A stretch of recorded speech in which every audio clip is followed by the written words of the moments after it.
प्रणाम। मेरा नाम श्रुति है। मेरी पास्ट लाइफ के बारे में आप सबने लगभग जाना ही होगा। किस तरह से मैं भाग के शादी की थी मैंने, और उसके बाद वापस मैं आई। मेरे परिवार वालों ने मुझे एक्सेप्ट किया। गुरु भगवान का आशीर्वाद था, पूरे परिवार का सहयोग था। तो आज मैं जो भी डिसीजन में अपनी लाइफ में भी जिस मुकाम में हो और जो भी कर रही हूँ, तो सिर्फ परमात्मा देवगुरु की कृपा है। मेरे आने के बाद मैंने लाइफ में बहुत कुछ इतना अच्छा चीज़ों को एक्सपीरियंस किया। गुरु भगवान के पास हमेशा जाके मुझे कुछ ना कुछ सीखने को मिला। मैंने लाइफ में बहुत कुछ एक्सपीरियंस किया साहिब जी के साथ रह कर। मेरे आने के बाद मेरे परिवार वालों ने मुझे अलग अलग महात्माओं के पास भेजा ताकि मैं अपने माइंड को एकदम शांत कर सकूं, अपने लाइफ में बहुत सारे परिवर्तन ला सकूं।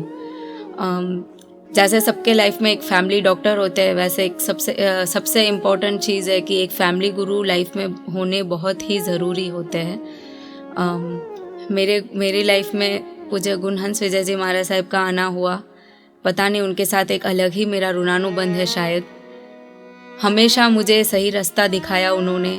जैसे जैसे वो गाइड करते गए वैसे वैसे मैं करती गई।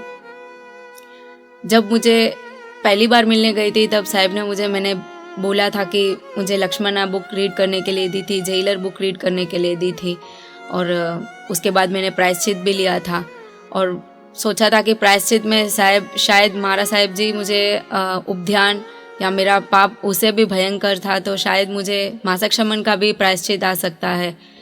लेकिन जब साहिब जी के पास जाकर प्रायश्चित मांगा तो साहिब जी ने तो यही कहा कि आप हो सके तो खुद पर्सनली एक वीडियो बना के आप रिलीज़ करो, ताकि जो भी लड़की ऐसी सेम अगर गलती करने वाली हो या सोच रही भी हो, तो भागने से पहले कम से कम एक बार अपने माता पिता के बारे में, उसकी खुद की लाइफ के बारे में एक बार ज़रूर सोचे। क्योंकि डिसीजन लेने के बाद तो जब जोश में डिसीजन तो ले लेते हैं, लेकिन उसके बाद क्या, काफ़ी लड़कियों की लाइफ टोटली बर्बाद हो चुकी है।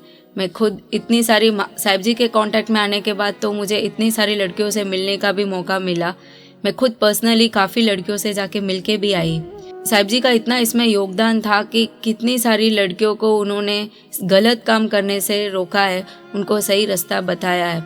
मेरे पर्सनल एक्सपीरियंस से तो मैं यही कहूँगी कि जब भी छोटी से छोटी बात भी हो ना, तो अगर हम महात्मा के पास जाके उनकी सलाह लेते हैं या उनके पास सही रास्ता क्या करूँ या भटक भी जाए तो उनके पास अगर कोई सलाह लेते हैं तो वो 100 क्या बोलूँ, उसमें परसेंटेज ही नहीं है, वो 100% वो कंप्लीट अच्छे से होनी ही है। जब मैंने वीडियो बनाने का सोचा था तो बस इतना ही सोचा था कि बस गुरु भगवान ने बोला है तो करना है बस।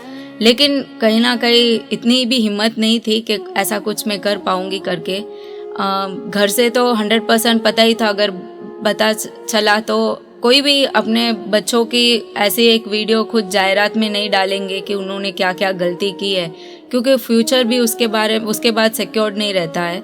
बहुत कुछ आगे पीछे का भी सब कुछ सोचना पड़ता है परिवार वालों को भी।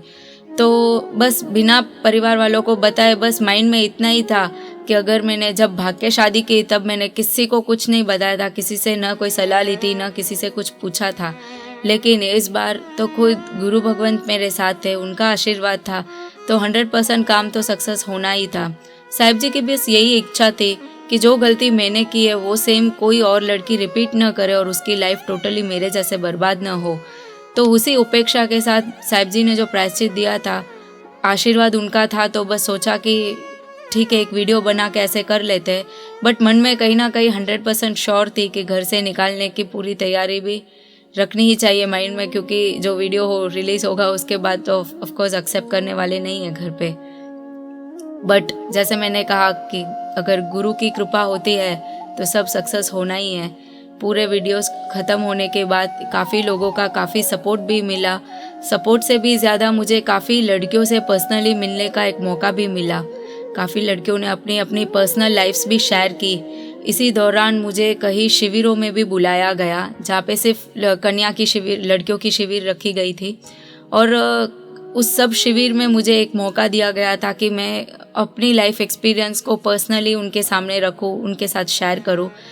पिछले वीडियोस में मैंने हर एक चीज़ को मतलब क्लैरिफिकेशन नहीं दी थी, लेकिन जब मेरे सेशन मैंने किए थे उसमें मैंने हर एक चीज़ को एकदम ओपनली सब लड़कियों के सामने रखा था।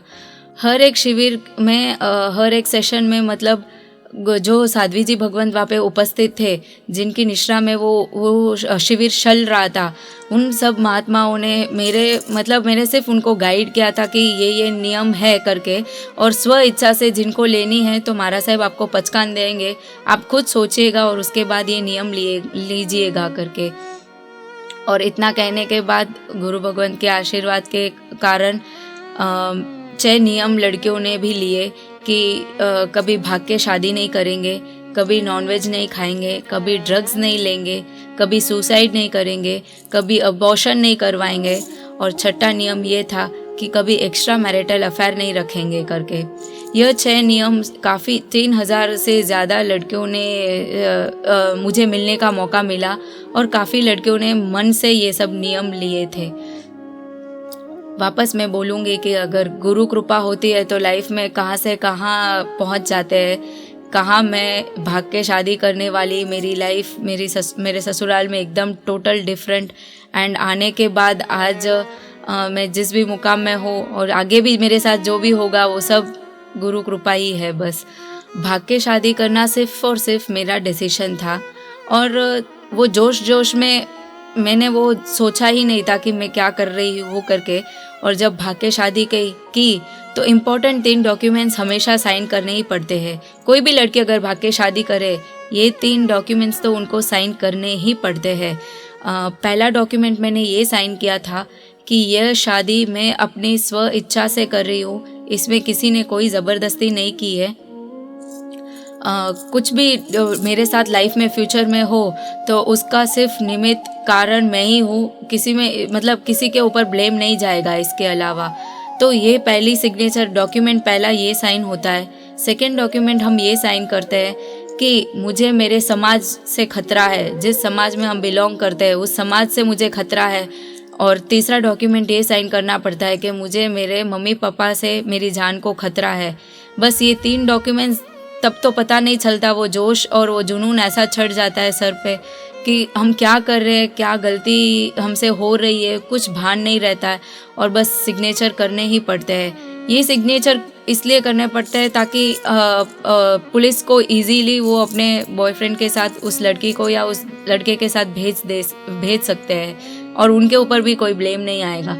तो ये डॉक्यूमेंट्स बहुत इंपॉर्टेंट हो जाते हैं साइन करना, लेकिन ये सिर्फ 3 डॉक्यूमेंट काफ़ी होते हैं आपकी पूरी लाइफ को बर्बाद करने के लिए। कहीं ना कहीं परमात्मा की कृपा से मैं तो बच गई। आपका क्या होगा आप एक बार सोच लेना। उससे भी ज़्यादा मैं तो यही कहूँगी कि आजकल के जनरेशन को पेरेंट्स की वैल्यू बिल्कुल भी नहीं है। जिसके पास माँ बाप नहीं है उनको पूछो कि उसकी वैल्यू क्या है।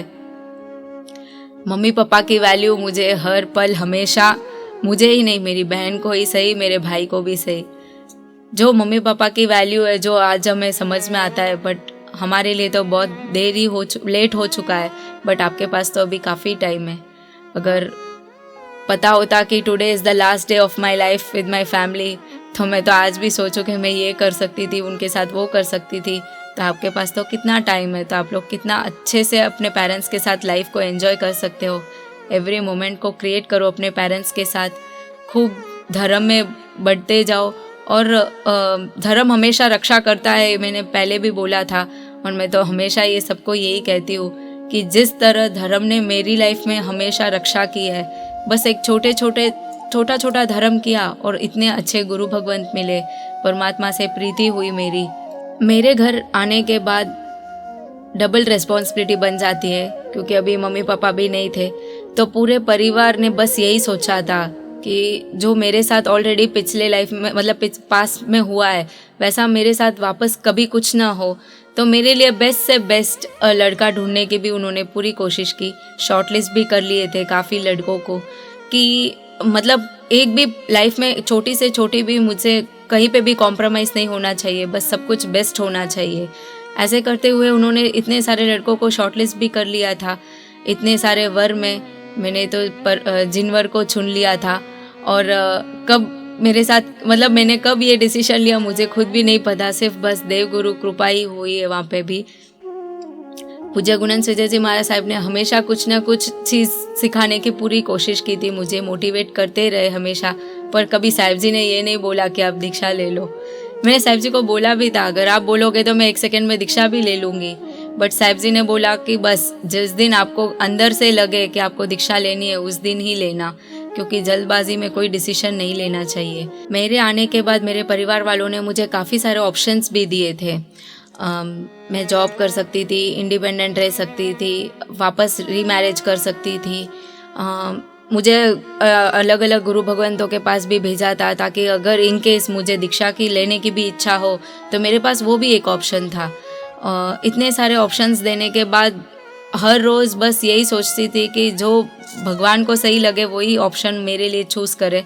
बस भगवान से यही रेगुलर प्रार्थना करती थी कि मेरे लिए जो भी आप डिसीजन लो बस संकेत दे देना, मैं समझ जाऊंगी। और कहीं ना कहीं मुझे सिर्फ निस्वार्थ प्रेम चाहिए था, और संकेत भी मुझे कुछ ऐसे ही मिले। निस्वार्थ प्रेम सिर्फ हमें माँ, पापा, गुरु भगवंत और परमात्मा, ये 4 लोग ही हमें दे सकते हैं। बस वो निस्वार्थ प्रेम सिर्फ गुरु भगवंत, माता पिता और परमात्मा से ही हो सकता था। तो बस फाइनल डिसीजन यही लिया कि लेनी तो मुझे दीक्षा ही है। और जब भाग्य शादी की थी तब मैंने किसी से कोई सलाह नहीं ली थी, लेकिन जब मैंने सिर्फ इतना बोला, महात्मा से जाके शेयर किया कि मुझे दीक्षा लेनी है, तो परमात्मा ने इतने अच्छे गुरु भगवंत से मतलब मुझे मिलना हुआ, उनसे बात करनी हुई। पूज्य गुणन विजय जी महाराज साहब ने तो हमेशा प्रेरणा दी ही थी, लेकिन पूज्य जयानंद सुरेश्वर जी महाराज साहब के पास भी मुझे जाने को मिला, उनसे बात करने को मिला, काफ़ी कुछ सीखने को भी मिला। और परमात्मा की असीम कृपा से पूज्य मणिप्रभा श्री जी महाराज साहब और पूज्य मोक्षसा महाराज साहब मुझे गुरु भगवंत के तौर पे मिले। इसी निस्वार्थ प्रेम को अब अपनाने जा रही हूँ। मुझे ये बताते हुए इतनी खुशी हो रही है कि श्रुतनो संयम व्रत के अंतर्गत 26 जनवरी को कलीकुंड में मेरी दूसरी शादी, वीरती विवाह मेरा 26 जनवरी कलीकुंड में पूज्य जयानंद सुरेश्वर जी महाराज साहब की निश्रा में मेरी दीक्षा होने वाली है। आप श्री सकल संघ से खास विनंती है कि मेरे दीक्षा में ज़रूर पधारिएगा और इतना सारा आशीर्वाद दीजिएगा कि मैं हमेशा परमात्मा की आज्ञा में रहूँ, गुरु की आज्ञा में रहूँ और पवित्रता से अपना संयम जीवन बिताऊँ। यही आशीर्वाद दीजिएगा। और परमात्मा आज्ञा विरुद्ध कुछ भी कहा हो तो मिच्छामि दुक्कडम। मेरी कोई भी बात आपको बुरी लगी हो तो उसके लिए भी मन वचन काया से मिच्छामि दुक्कडम। जय जिन शासन, जय चारित्र धर्म निवंदना, श्रमण धर्म निवंदना, संयम धर्म निवंदना।